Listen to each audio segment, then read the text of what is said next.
তোরা জ্বলি যাবি, তোরা ছাই ছাই হয়ে যাবি এই দরবেশ বাবার অভিশাপে। এই দরবেশ বাবায় তগো ডরে হালকা করে হেমিয়ার বন্ধু আনিছিল করে লইয়া একটু ভ্রমণে রওনা দিছে লুঙ্গি ফইরা শখ কইরা। কিন্তু তোরা হেমিয়ারা যাইতে দেস ন। এই অভিশাপ তোরা ফিরিয়ে দেবাইতি না। হেমিয়ার অভিশাপ লাগে যাবে তো গরু উপরে অতি শীঘ্রই। তোরা হেমিয়ারে কট খাবাইছ, অভিশাপ থেকে বাঁচার কোনো রাস্তা নাই। হেমিয়ার অভিশাপ দিয়ে কোন কাজে লাগে? হেমিয়ার অভিশাপে এই দেশের শেয়ার বাজার ধ্বংস হয়ে গেছে। হেমিয়ার অভিশাপে এই দেশ থেকে হাজার হাজার কোটি টাকা লুট হয়ে গেছে একমাত্র হেমিয়ার অবদানে। হেমিয়ার অবদানে এই দেশের ব্যবসায়ীরা সাধারণ মানুষের উপরে লুটতারাজ চালাইছে, অত্যাচার চালাইছে একমাত্র হেমিয়ার অভিশাপে রে।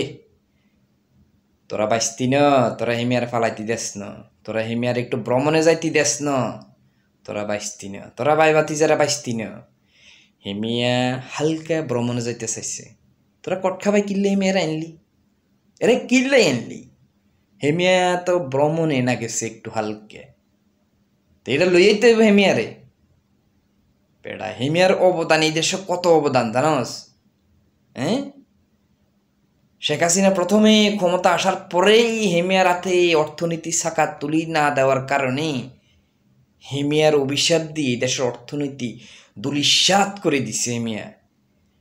হেমিয়ার মতো এত বড় ডাকাইত, এত বড় চোর থক্ক, এত বড় আউলিয়া এই দেশে নাই। হেমিয়ার অভিশাপ তো বাঁচতে হইলে দুইজনে দুই দিকে হেমিয়ার ফাও ধরে হালকা করে টান দে।